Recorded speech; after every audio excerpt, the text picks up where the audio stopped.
Hello साथियों, नमस्कार, जय हिंद। तो साथियों, आज के इस वीडियो में अपन चर्चा करेंगे जो एसएससी जीडी के द्वारा जो वैकेंसी करवाई जाती है, जनरल ड्यूटी कांस्टेबल की जो वैकेंसी करवाई जाती है, उस वैकेंसी के ऊपर आज अपन इस वीडियो में देखेंगे और देखेंगे कि जो पिछली वैकेंसी आई थी उसके नोटिफिकेशन को पूरी तरह अपन रीड करेंगे।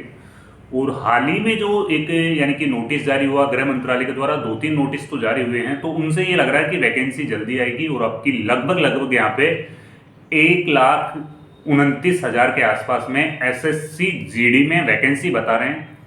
तो इसका रीजन ये है कि आने वाले टाइम पे लोकसभा चुनाव भी है और काफ़ी सारे डिसीजंस भी अभी लिए गए हैं। डिसीजंस में आपको बताना चाहता हूँ कि सबसे पहला डिसीजन तो ये है कि जो एसएससी जीडी का पेपर होना है, वो पेपर पहले सिर्फ 2 लैंग्वेज में होता था, हिंदी और अंग्रेजी। अब वो हिंदी अंग्रेजी के साथ में 13 लोकल लैंग्वेज में भी होगा पेपर।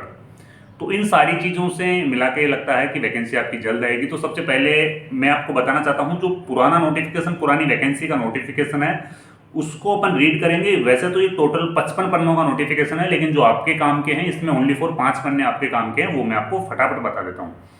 सबसे जो पहला पन्ना है, इसमें तो आपका नोटिफिकेशन के बारे में बताया गया है और ऑनलाइन फॉर्म के बारे में बताया गया है। सेकंड पन्ने में टोटल वैकेंसी के बारे में यहाँ पे बताया गया है कि भाई जो टोटल वैकेंसी है वो कितनी आपकी होनी थी। यानी कि पिछली जो वैकेंसी आई थी वो लगभग 24,369 पदों की वैकेंसी थी। तो उस वैकेंसी के बारे में इसमें सेकंड पन्ने में बताया गया है। फिर उसके बाद में आती है यहाँ पे आपकी एज लिमिट। एज लिमिट का काफ़ी बच्चों का सवाल रहता है कि सर एसएससी जीडी में एज लिमिट है वो क्या रहेगी। तो एज लिमिट के ऊपर अगर मैं बात करूं तो जनरल कैंडिडेट्स के लिए एज लिमिट यहाँ पे 18 से 23 साल, जनरल कैंडिडेट्स के लिए एज लिमिट 18 से 23 साल है। और उसके बाद में एससी और एसटी वाले कैंडिडेट्स हैं, उनके यहाँ पे 5 वर्ष की उनको छूट दी जाती है। ओबीसी वाले कैंडिडेट्स को 3 साल की छूट दी जाती है और एक्स सर्विसमैन को यहाँ पे 3 साल के एक्स सर्विसमैन को भी यहाँ पे छूट दी जाती है। बाकी जो अपने पहाड़ी एरियो से आते हैं उनको यहाँ पे 5 साल की छूट उनको एक्स्ट्रा दी जाती है। ये तो आपका हो गया एज क्राइटेरिया के ऊपर में ये वाला क्वेश्चन। इसके बाद में आता है जो जनरल आपका क्वेश्चन आता है, सर एजुकेशन क्वालिफिकेशन इसकी क्या रहेगी, भाई कौन सी पास को इसमें फॉर्म भरना है। तो जो नए विद्यार्थी अभी जुड़े हैं उनकी जानकारी के लिए मैं यहाँ पे बता दूं कि एजुकेशन क्वालिफिकेशन तो ओनली फॉर 10वीं पास ही है इसमें। लेकिन अगर आपके पास कुछ एक्स्ट्रा क्वालिफिकेशन है, कुछ एक्स्ट्रा नंबर्स का आपके पास जुगाड़ है, तो आपको यहाँ पे सिलेक्शन के यानी कि सिलेक्शन होने की और भी ज़्यादा संभावना रहती है। तो बात कर लेते हैं, अगर आपने एनसीसी सर्टिफिकेट किया हुआ है, एनसीसी ए सर्टिफिकेट के 2 नंबर मिलते हैं यहाँ पे, एनसीसी बी सर्टिफिकेट के 3 नंबर मिलते हैं और एनसीसी सी सर्टिफिकेट के टोटल 5 नंबर यहाँ पे मिलते हैं। इसके बाद में अगर अपन देखते हैं तो आपकी एग्जामिनेशन यानी कि एग्जाम में किस प्रकार के क्वेश्चंस पूछे जाते हैं और टोटल कितने क्वेश्चंस आपको एग्जाम में पूछे जाएंगे। तो आपकी एग्जाम में टोटल यहाँ पे क्वेश्चंस पूछे जाते हैं, 80 क्वेश्चंस पूछे जाते हैं।